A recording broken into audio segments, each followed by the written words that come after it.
Bismillahirrahmanirrahim. Gimana caranya biar kita selalu tenang menghadapi masalah? Biar tenang ketika kita tahu nilai kita kayaknya anjlok.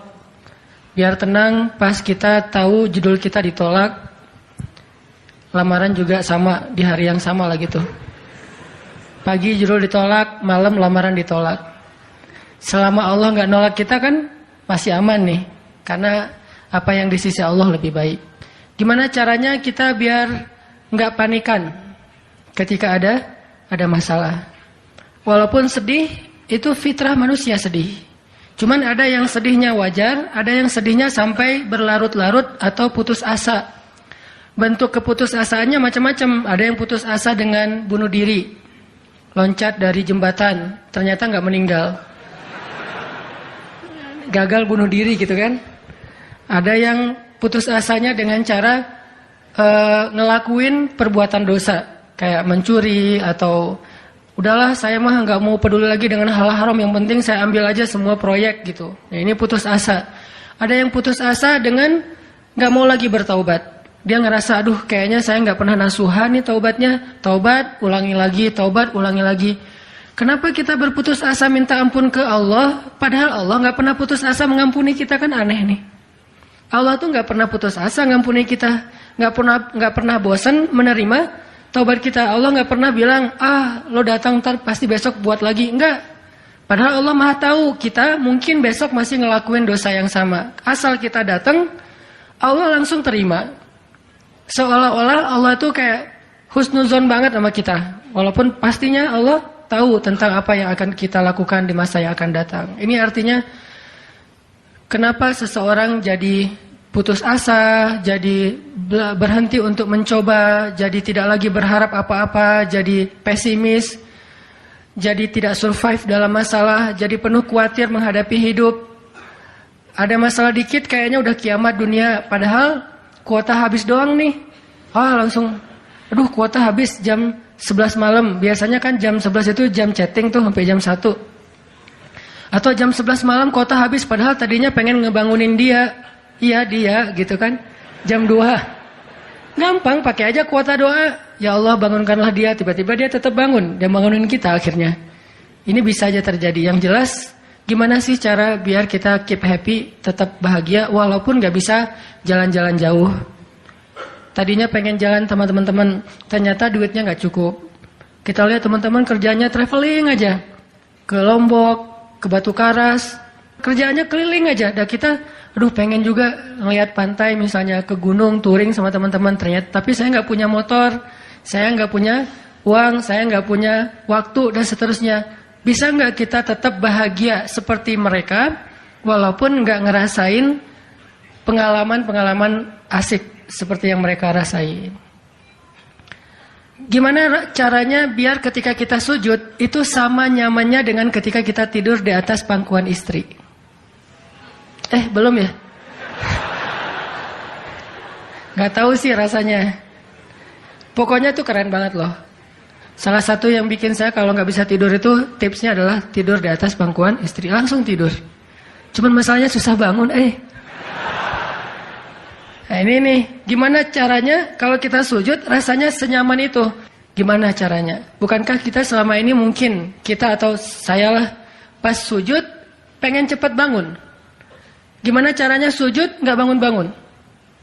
Pas kita sujud, pengen lama gitu sujudnya teh. Terutama kalau sholat sendiri. Kalau sholat jamaah memang nggak boleh. Kenapa? Karena hajat orang beda-beda.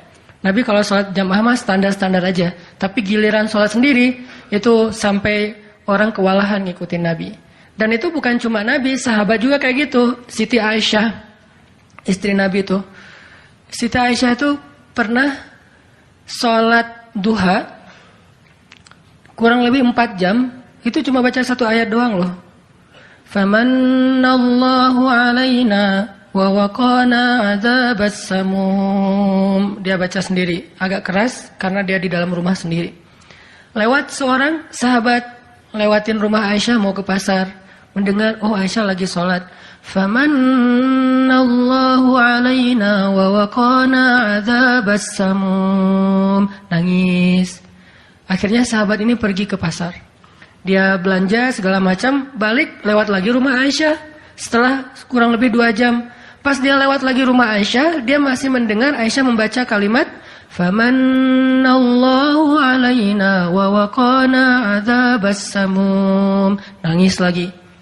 Jadi 1 rakaat dengan 1 ayat itu bisa 2 jam, 3 jam yang dilakukan oleh para sahabat. Kenapa kok betah banget? Sama kayak kita betah banget nonton film, betah banget dengerin musik kesukaan kita, diulang-ulang lagu yang sama kan ya? Mungkin 1 lagu itu durasinya sebutlah 2,5 menit, 2,5 menit. Tapi diulang-ulang bisa sampai setengah jam mendengar lagu yang sama. Bukan 1 album, 1 lagu. Kenapa kita betah? Nah, gimana caranya? Kita juga dapat kebetahan kayak gitu ketika dengerin bacaan Al-Quran. Ketika kita membaca Al-Quran sendiri. Ketika kita sholat. Sampai ada istri Nabi sholat sambil ngikat badannya di dinding. Jadi dia bikin tali ke dinding gitu. Terus dia ikat badannya. Sehingga kalau dia udah gak kuat lagi, dia bersandar dengan ikatan tali di badannya. Saking lamanya berdiri sholat. Coba bayangin, berarti kan semalaman tuh. Kalau udah gak kuat, dia berdiri itu sambil badannya keikat di tali. Dan Nabi melihat itu menangis karena melihat kesungguh-sungguhan para sahabat dan sahabiat dalam beribadah kepada Allah. Dan itu bukan paksaan siapapun. Nabi gak pernah maksa kayak gitu. Mereka sendiri berinisiatif. Jadi tutorialnya dibikin sendiri gitu. Saya sholat kalau malam-malam kayak gini jadi agak gak kuat. Atau saya lagi sakit nih, lagi lemes nih, lagi kurang makan. Ya udah deh, agar tetap bisa berdiri, dia ikat tali, dia ikat ke badannya, terus berdirinya kayak orang-orang setengah sadar gitu. Nah, ini menunjukkan ada kenikmatan yang luar biasa yang mereka dapetin ketika mereka dekat dengan Allah Subhanahu wa taala. Gimana sih caranya biar kita bisa kayak gitu? Gimana caranya kita entertain kita itu adalah zikrullah. Boleh-boleh aja kita entertainnya nonton film, dengerin musik-musik yang positif. Entertain kita mungkin chatting, entertain kita mungkin update status, entertain kita mungkin kepoin mantan misalnya. Boleh-boleh aja selama masih wajar. Tapi bisa nggak entertain kita yang lain itu zikrullah. Dengan mengingat Allah kita jadi terhibur gitu. Dan itu entertain luar biasa pahalanya. Gimana caranya? Ini yang kita pengen belajar malam ini, sehingga kita bisa tetap happy walaupun dalam keadaan tadi akhir bulan, dalam keadaan habis diputusin, dalam keadaan ditolak, dalam keadaan bingung, galau, segala macam termasuk habis pulsa. Tetap bisa happy. Pas telepon, pulsa Anda tidak mencukupi. Masya Allah, gitu. Senyum gitu ya. Bukan, mana nih apa panik, biasa aja. Nah, ini kita perlu belajar. Saya juga merasa butuh mempelajari lagi gimana caranya biar bisa ngerasain itu. Dan nasihatnya bukan dari saya. Karena saya juga masih belajar, belum istiqomah amat nih. Tapi nasihatnya dari para ulama yang diambil dari ayat Al-Quran dan hadis-hadis Rasulullah SAW. Nah, sebelumnya coba kita perhatiin dulu kisah tentang ketenangan dengan mengingat Allah tuh kayak gimana. Salah satunya ada di surat At-Taubah yang terkenal. A'udzu billahi minasy syaithanir rajim. Illa tansuruhu faqad nasarahu Allah. إذ أخرجه الذين كفروا ثاني اثنين إذ هما في الغار إذ يقول لصاحبه لا تحزن إن الله معنا فأنزل الله سكينته عليه وأيده بجنود لم تروها وجعل كلمة الذين كفروا السفلى وكلمة الله هي العليا والله عزيز حكيم. Kalau kalian tidak menolongnya, maka sungguh Allah akan menolongnya. Seperti ketika orang-orang kafir mengeluarkan dia dari kota Mekah pada saat dia menjadi salah satu di antara dua orang yang berdiam di dalam gua, yaitu Gua Thur. Ketika ia berkata kepada sahabatnya, yaitu Abu Bakar, dia di sini siapa? Rasulullah SAW. Ketika dia berkata kepada sahabatnya, la tahzan, innallaha ma'ana. Janganlah kamu khawatir, bersedih, takut, itu sama. Sesungguhnya Allah bersama kita. Maka Allah Subhanahu wa taala menurunkan rasa ketenangan kepadanya dan menolongnya dengan tentara yang kalian tidak bisa melihat. Sehingga Allah menjadikan kalimat orang-orang kafir itu menjadi dikalahkan atau rendah. Dan kalimat Allah adalah kalimat yang tinggi. Dan Allah Maha Perkasa lagi Maha Bijaksana. Ini kan kata-kata yang paling populer ya. La tahzan, innallaha ma'ana. Tips pertama kalau kita pengen bisa lebih tetap tenang, happy ketika kita dalam tekanan adalah kita tuh emang harus punya sahabat yang selalu mengingatkan kita kepada Allah Subhanahu wa taala. Sahabat yang mengingatkan kita kepada Allah. Ini yang terjadi kepada Abu Bakar As-Siddiq. Sekelas Abu Bakar yang imannya sampai ke derajat Siddiq, bukan cuma mukmin loh, Siddiqun. Kan ada mukmin, ada muttaqin, ada siddiqin. Ini udah derajatnya Siddiq. Arti Siddiq itu udah nggak ada lagi keraguan di hatinya. Udah nggak ada lagi masalah sedikit pun. Ketika orang-orang ragu, Abu Bakar tetap yakin. Salah satu kasusnya pas Nabi pulang Isra Mi'raj. Nabi bilang bahwa saya baru pulang dari Palestina dan baru naik ke langit semalam. Diberitakan ini kepada orang-orang kafir Quraisy, tapi orang-orang kafir Quraisy nggak percaya. Lalu ketika para sahabat-sahabat lain mendengar, mereka kayak ragu-ragu gitu, bener nggak ya, bener nggak ya? Lalu ketika ditanya kepada Abu Bakar, ya Abu Bakar, lihat tuh teman kamu makin gila aja. Emangnya kenapa, kata Abu Bakar? Dia ngaku-ngaku baru pulang dari dari Palestina. Dia ngaku-ngaku baru pulang dari langit. Katanya Isra dan Mi'raj semalaman, dalam waktu 1 malam. Lalu Abu Bakar bertanya, siapa yang bicara kayak gitu? Dia atau kalian? Kata mereka, Muhammad yang ngomong kayak gitu langsung kepada kami. Kata Abu Bakar, kalau Muhammad yang ngomong kayak gitu, maka benar. Dia nggak mau tanya gimana caranya, berapa lama waktunya, kapan, siapa yang membawa dia. Nggak nanya apapun. Kalau Muhammad yang ngomong, maka itu benar. Ini artinya Siddiq, nggak banyak tanya, percaya banget. Kalau ayatnya kayak gitu, udah cukup. Kalau hadisnya kayak gitu, udah cukup. Kalau kata ulama kayak gitu, saya ikut. Nggak ada kenapa kayak gini dan seterusnya, nggak. Ini menunjukkan Abu Bakar itu orang yang sangat luar biasa imannya. Tapi dia tetap manusia. Gimana pun imannya udah kuat, mantap, Siddiq, ketika ada masalah, sifat dasar manusia itu keluar lagi, yaitu khauf, rasa khawatir, takut. Dan yang luar biasa, khawatir dan takutnya Abu Bakar itu bukan untuk keselamatan diri beliau. Abu Bakar itu khawatir terhadap keselamatan Rasulullah SAW. Jadi bukan keselamatan Abu Bakar. Kalau kita mungkin khawatir terhadap keselamatan diri sendiri nih. Kalau Abu Bakar derajatnya khawatir terhadap gimana ya Rasul, kalau mereka ngelihat ke bawah, ke kakinya, pasti kita akan ketahuan. Karena mereka sembunyi di sebuah lubang, nggak gua sih, kecil, lubang di bukit Jabal Thur. Dan orang-orang kafir Quraisy sudah datang ke lubang itu, berdiri tepat di pintu gua. Kalau mereka ngelihat ke bawah, udah ketahuan tuh, kelihatan Rasulullah sama Abu Bakar. Sehingga Abu Bakar berkata, ya Rasulullah, kalau mereka ngelihat kita sedikit aja ke bawah kaki mereka, mereka akan menemukan kita. Gimana ini ya Rasul? Saya khawatir terhadap keselamatanmu. Apa kata Nabi? Ya Abu Bakar, ma dhannuka bithnain, Allahu salisuhuma.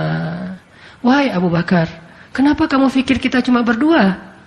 Allah yang ketiga di antara kita. Baru la tahzan, innallaha ma'ana. Jangan khawatir, Allah bersama kita. Kata-kata ini kalau diucapkan oleh orang solih, pada waktu yang tepat ketika kita ngalamin satu masalah besar, itu akan luar biasa memberikan efek ketenangan buat kita. Tapi waktu yang tepat. Kalau normal-normal aja kayaknya agak kurang ngaruh nih. Makanya kata-kata kayak gini itu timingnya tuh harus pas. Dan yang mengatakan orang yang memang punya aura kesolehan yang luar biasa. Sekelas Rasulullah kurang apa? Itulah sebabnya kenapa kita harus punya banyak, atau setidaknya kita punya seorang sahabat, seorang teman yang solih, yang sering mengingatkan kita. Minimal istri. Kenapa? Karena kalau kita galau dalam urusan kerjaan, nanti pas kita pulang ke rumah, yang akan bilang la tahzan innallaha ma'ana adalah pasangan kita. Dengan nada yang lembut, dengan senyum yang khas, dengan dekapan yang mungkin penuh kasih sayang, itu benar-benar bisa bikin kita tenang. Gak tahu tenang karena kata-katanya atau dekapannya nih, enggak. Saya juga bingung. Dua-duanya kali ya. Dia bilang la tahzan ya azizi. Panggilan buat suami bahasa Arabnya yang lembut tuh azizi. Bukan al-aziz ya. Al-aziz mah nama orang. La tahzan ya azizi atau ya habibi atau ya albi. Albi itu artinya jantungku. Jangan dipakai deh, biar saya aja yang pakai itu. La tahzan. Jadi misalnya kayak suami galau tentang kerjaan. Mah, papa lagi galau nih. Kenapa, Pak? Di kantor itu kemarin kita ada tawaran proyek. Cuman proyeknya kayaknya cara untuk ngedapetin proyek itu cara-caranya tuh agak-agak kurang baik gitu. Ada suap segala macam. Tapi itu proyeknya untung besar loh, Mah. Nah, kalau kita nggak suap, kita nggak akan dapat proyek itu. Ini gimana nih, Mah? Diambil nggak? Kan galau nih, udah istikharah belum mantap nih hatinya. Istrinya yang bilang, Papa, Allah yang kasih kita rezeki. Kalau Papa ninggalin sesuatu karena Allah, Allah akan ganti dengan yang lebih baik. Pasti dari booster ya, Mah. Nyontek gitu ya. Nah, kalau dia ngomong kayak gitu kan jadi mantep nih. Kayak saya juga pernah ngerasain lagi kayak sedih gitu, lagi galau karena satu urusan. Istri mengatakan, udah serahin aja sama Allah. Kan jadi mantap kan hatinya. Hal-hal yang kayak gini nih. Kalau belum punya pasangan, teman. Sehingga Nabi mengatakan, Al-mar'u ala dini khalilih. Seseorang itu bergantung loh kepada tingkat kesolehan temannya. Kalau temannya soleh, insya Allah dia akan terjaga oleh teman itu ketika dinasihati, diingatkan. Saya aja ngerasa banget yang kayak gitu. Ada masa-masa ketika saya kayak futur. Futur itu teman-teman artinya lagi lemah imannya. Mungkin banyak lalai, banyak main, sedikit manfaat. Walaupun ada juga banyak main, banyak manfaat. Itu mah tagline entah siapa akunnya gitu. Lagi futur nih ya, lagi futur. Lemah, ngerasa bangun tahajud kayak susah gitu. Ke masjid males, zikir gak khusyuk, tilawah Al-Quran gampang ngantuk. Jalan sama seorang teman saya yang dia bukan ustadz sama sekali. Bahkan dia ngakunya belajar ke saya. Gak tahu benar apa enggak. Yang sejatinya mungkin saya belajar ke dia.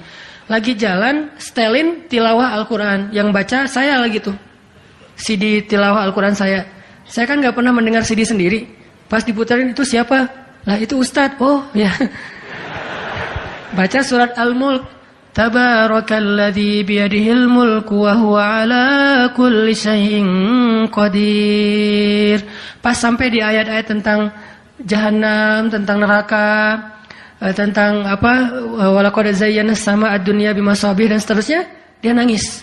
Dia nyetir nih, dia nangis. Saya ketika ngelihat dia nangis, saya dapat hidayah. Jadi saya dapat hidayah bukan hanya dengan mendengar bacaan itu, tetapi karena dikondisikan oleh seorang teman, saya ngerasa, duh, Masya Allah ya, dia yang dengerin bacaan saya bisa nangis. Saya dengerin diri saya sendiri, nggak nangis. Kan ada masalah nih. Akhirnya saya jadi insaf. Insaf itu kemudian istighfar, astagfirullah, Allah saya kayak ada masalah nih. Mulai belajar dari dia, Pak, gimana sih kok bisa kayak gitu? Ustaz kan lebih tahu ilmunya mungkin, tapi kalau pengalamannya Bapak pasti lebih tahu. Rahasianya apa? Ternyata rahasianya emang dia orang yang nggak pernah dengar yang lain selain mendengar bacaan Al-Quran. Jadi buat dia bacaan Al-Quran itu benar-benar entertain buat dia. Oh, berarti kita harus lebih banyakin lagi dengerin Al-Quran. Kalau kita dengar musik sekali, berarti dengar Qurannya 3 kali harusnya. Baru masih agak-agak proporsional nih. Sehingga gampang kesentuh. Hatinya itu mudah. Tapi pelajarannya tetap teman yang ngebawa kita kepada sesuatu.